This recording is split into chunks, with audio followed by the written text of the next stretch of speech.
La peau est l'organe qui recouvre notre corps. Ainsi, sa surface est d'environ 2 m² pour 3 à 5 kg. Seulement épaisse en moyenne de 1,2 mm, elle possède toutefois une structure complexe. Ainsi, elle est constituée de 3 couches, l'épiderme qui est en surface, le derme au centre, puis l'hypoderme qui est la couche la plus profonde de la peau.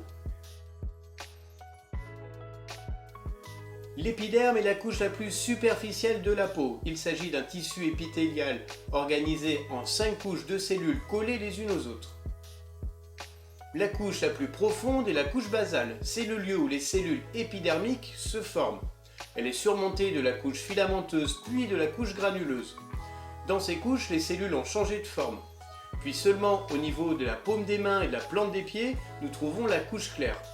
Pour terminer, l'épiderme est recouvert de la couche cornée, qui est la couche la plus solide et bien souvent la plus épaisse de l'épiderme. L'épiderme est constitué de 4 types de cellules. Tout d'abord les kératinocytes, qui sont les cellules majoritaires remplies de kératine, puis il y a des mélanocytes présents dans la couche basale qui produisent des pigments mélaniques.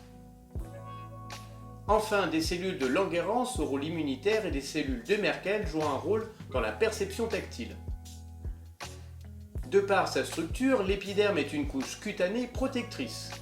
En étant solide et peu perméable, elle protège contre les micro-organismes qui pourraient nous contaminer. Elle nous protège également contre les agressions mécaniques quotidiennes telles que les frottements. La kératine étant une protéine résistante, l'épiderme joue un rôle de protection contre les agressions chimiques de l'environnement. Et grâce à la mélanine qu'il contient, l'épiderme nous protège contre les rayons ultraviolets qui sont néfastes pour nos cellules.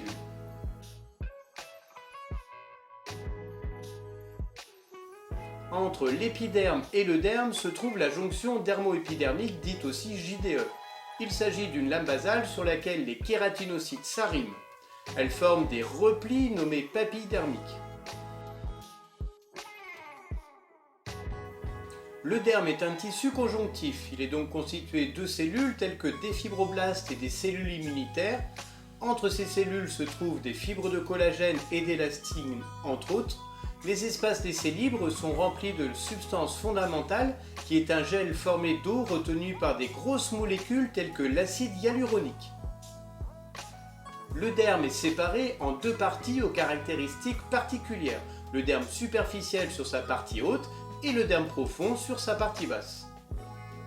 Grâce à ses nombreuses fibres, le derme assure essentiellement un rôle de protection mécanique.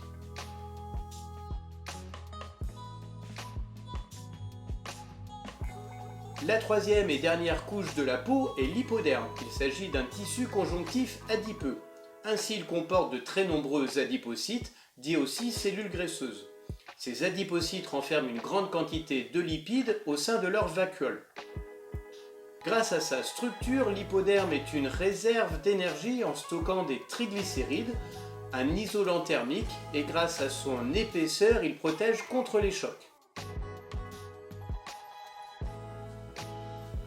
Le derme et l'hypoderme renferment des vaisseaux sanguins formant une microcirculation dense, dite aussi vascularisation cutanée. Elle est organisée en plusieurs plexus formés de vaisseaux sanguins placés à l'horizontale, reliés entre eux par des artères et des veines placées à la verticale. Dans les papilles dermiques se retrouvent les anses capillaires, qui sont des lieux d'échange entre le sang et les cellules cutanées. Ce réseau sanguin permet de distribuer les éléments nutritifs et de prendre en charge les déchets. Il participe également à la régulation de la température corporelle et à donner les teintes rosées à notre peau. La peau renferme également des vaisseaux lymphatiques.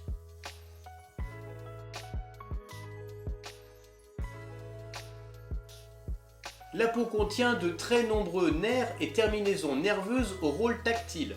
Ces structures lui permettent d'être l'organe du sens du toucher en étant sensible aux déformations mécaniques, à la température, le chaud et le froid, à la douleur et aux démangeaisons.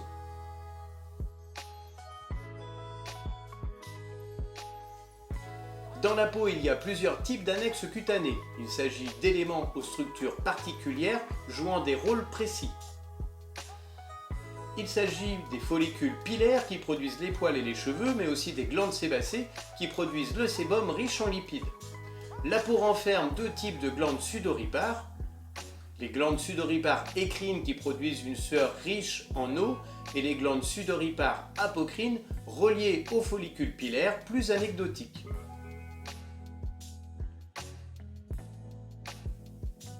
Les sécrétions des glandes cutanées, le sébum et la sueur s'étalent à la surface de la peau pour former le film hydrolipidique.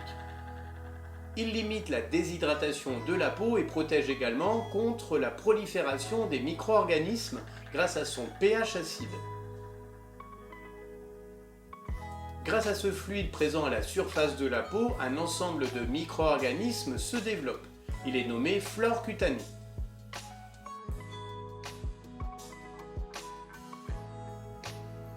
Avec sa structure complexe, la peau est l'organe qui recouvre notre corps et le protège des agressions extérieures multiples, UV, micro-organismes, agressions mécaniques.